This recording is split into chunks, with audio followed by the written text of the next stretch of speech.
Pauta al Día con Hernán Higuera.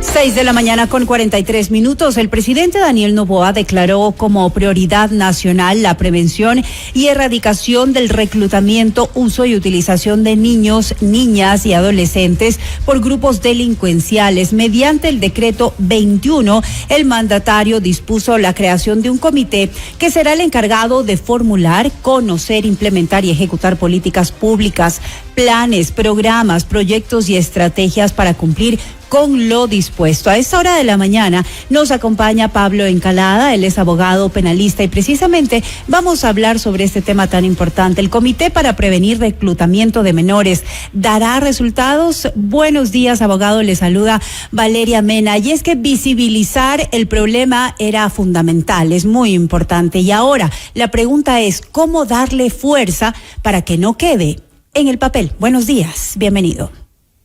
Hola Valeria, buenos días a toda su amplia audiencia. Creo que esta es una medida que se la estaba postergando por mucho tiempo. A mí me parece que puede ser la medida más potente para combatir el crimen organizado, porque normalmente nuestros políticos y nuestras autoridades generalmente están pensando en la reacción, en la represión, y lo que generalmente nos ofrecen son reformas al COIP, ¿no es cierto? Aumento de penas, reducción de garantías, y se descuidan o desatienden cuáles son las causas por las cuales, hay tanta gente o tantos jóvenes integrando las organizaciones criminales. Fíjese usted que de lo que se discutía incluso en campaña, cuando estábamos en campaña para la elección de presidente, lo que se discutía era cómo tratarlos a los adolescentes que cometen delitos, ¿no es cierto? Y por ahí habían estas visiones populistas que decían que los adolescentes hay que tratarlos como adultos, cuando en la práctica sí los tratamos como adultos. Los adolescentes son juzgados como adultos. Eso es una mentira cuando dicen que son impunes, que por eso los reclutan. No, eso es mentira. Uh-huh.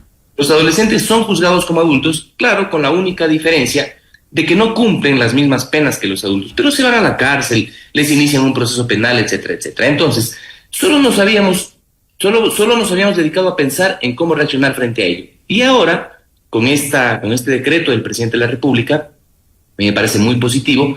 Lo que hace es declarar como una prioridad nacional una política pública para prevenir que los adolescentes y niños sean reclutados por las organizaciones criminales. Y es que tenemos un ejemplo cercano, doctor, precisamente en el vecino país Colombia, donde recientemente, este fin de semana, un adolescente de apenas 14, 15 años fue utilizado precisamente para atentar contra la vida de un candidato presidencial. No, terrible, es lamentable, digamos, es doloroso que esto suceda, es apenas un niño.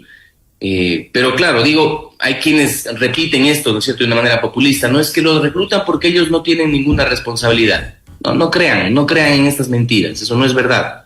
En el Ecuador, un adolescente que comete un delito de estos, es verdad, puede recibir una pena de hasta 8 años, que alguien podría pensar que es poco tiempo. ¿Sí? Bueno, podemos discutirlo si es que hay que ampliarlo de 8 a 10, a 15, no sé, pero 8 años para un adolescente de 14 es más de la mitad de su vida. Pero bueno, esto lo podemos discutir. Lo que no es verdad es que vayan, maten y no les pase nada, ¿no es cierto? Eso no es verdad. Pero bueno, eso es momento de atenderlo de una manera diferente, y el presidente ha dicho, hay que hacer algo para evitar que sean reclutados. Entonces esto a mí me parece fundamental, porque ha creado el presidente un comité interinstitucional con el cual van a realizar acciones concretas, políticas públicas concretas, para prevenir o erradicar este flagelo que es que los adolescentes sean incorporados a las organizaciones criminales. Uh-huh. Por ejemplo, ¿no es cierto?, tenemos identificado plenamente en dónde están los principales problemas de criminalidad en nuestro país, en dónde están la mayor cantidad de adolescentes, porque ellos están integrando sin ninguna duda. Entonces el Estado tiene que ir a esos lugares, para eso es este comité, para ir a esos lugares y para tratar de persuadirlos de que no vayan, no con consejos, no de favor, sino dándole las condiciones para que estos no sean integrados a las organizaciones. Claro, doctor, y es que hay muchísimos sectores a nivel nacional, en provincias como, sobre todo, Esmeraldas, Manabí, Guayas, Santa Elena, que han sido identificadas como provincias con altos factores de riesgo precisamente para nuestra población, y ahí están también los menores de edad que de pronto no tienen acceso a educación, que sus padres no tienen empleo. Está ahí el foco donde debe combatir el gobierno precisamente estas causas para que los chicos sean tentados a irse por el lado fácil, por el lado de la delincuencia. Valeria, usted acaba de utilizar un término que es fundamental, que son los factores de riesgo. En criminología se conoce, la criminología es esta ciencia que nos ayuda a entender el porqué de los delitos. Y en criminología hay una teoría muy desarrollada, muy estudiada y desarrollada, por la cual dice que para prevenir los delitos hay que atacar los factores de riesgo. Y claro, en términos generales alguien puede decir, con reducción de la pobreza, con mayor empleo, hay menor probabilidad de que haya criminalidad. Eso es verdad. Pero atacar los factores de riesgo es algo mucho más concreto. Es identificar una problemática y atender esa problemática para prevenir el delito. Entonces, si usted me habla, por ejemplo, de Esmeraldas. En Esmeraldas tenemos nuestros mayores deportistas de alto nivel, o principalmente futbolistas, son de Esmeraldas. Pues, ¿por qué no ir a esos lugares? Sabemos que tienen unas condiciones físicas que son, digamos, son diferentes a las del resto del Ecuador, de la población mestiza. ¿Y por qué no vamos a esos niños, a esos adolescentes, darles la posibilidad de que tengan digamos, que incorporarse en el deporte, en el fútbol, en otros deportes, ¿no es cierto?, aprovechando esas condiciones, y eso los aleja de las organizaciones criminales. Le escuchaba a usted hablar hace un momento de dar una noticia respecto de los bonos de los 100 primeros días, 1000 primeros días, ¿no es cierto? De los 1000 primeros días, así es. Estas son otras cuestiones que también abonan, porque la buena alimentación, la salud, es decir, el arte, la cultura, por eso este comité interinstitucional tiene que estar organizado por diferentes instituciones que van a atender de mejor forma, darles otras opciones a los adolescentes.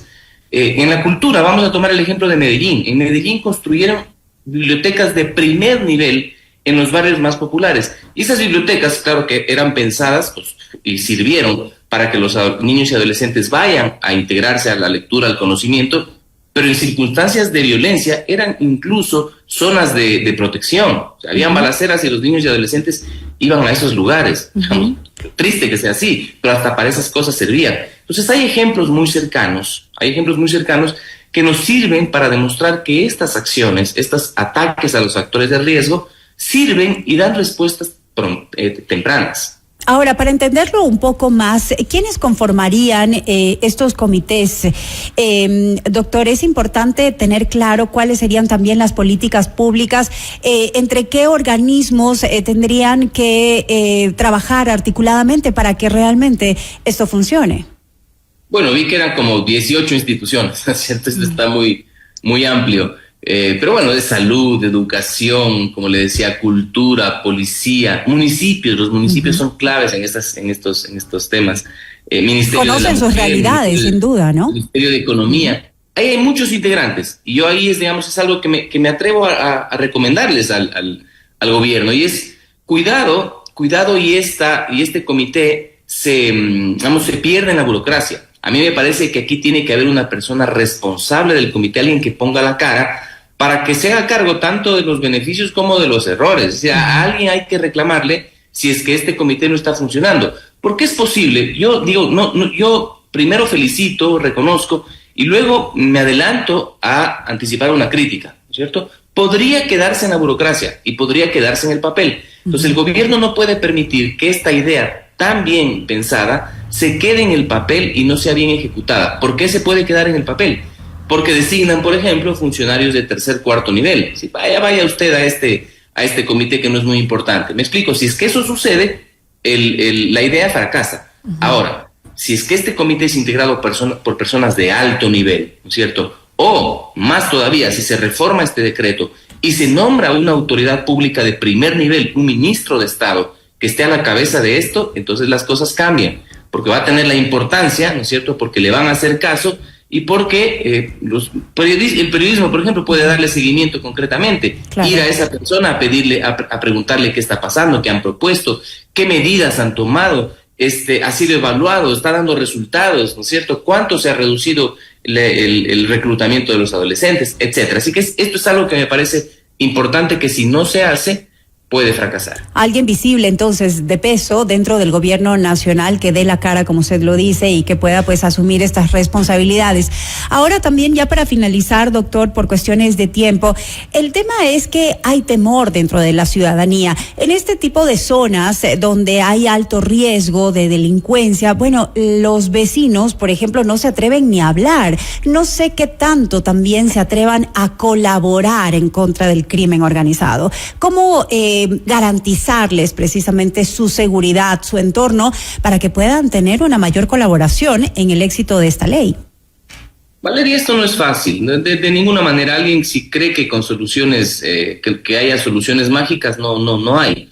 Pero, por ejemplo, ha tenido mucho éxito los casos cuando son involucrados los mismos padres de los jóvenes que pertenecen a las organizaciones, o los mismos integrantes de las organizaciones criminales que ya tienen hijos.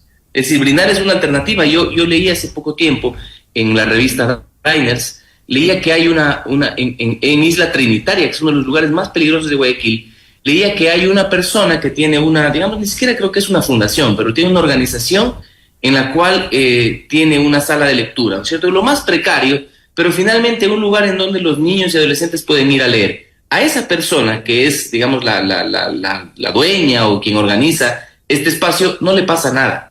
Porque los vecinos, la gente que está en el lugar, sabe que este es un espacio seguro para los niños, incluso para aquellos que pertenecen a las organizaciones criminales, ¿no? Entonces, hay posibilidad de que incluso estas personas protejan a aquellos niños y adolescentes que tienen la oportunidad de salir. Otro, muy rápido, una campaña comunicacional por la cual sus adolescentes sepan cuál es la expectativa de vida de los niños y adolescentes que se integran a estas organizaciones. ¿Será de 25, 30 años? Porque no es más, estos niños y adolescentes terminan muertos en el corto tiempo. Qué importante la información que acaba de compartir con todos nuestros oyentes de Notimundo al Día. Queremos agradecerle al doctor Pablo Encalada, abogado penalista. Hemos hablado de este importante tema, el Comité para Prevenir el Reclutamiento de Menores. Doctor, que tenga usted muy buenos días. Muchísimas gracias por habernos acompañado. Buen día a todos ustedes. 6:56 a.m.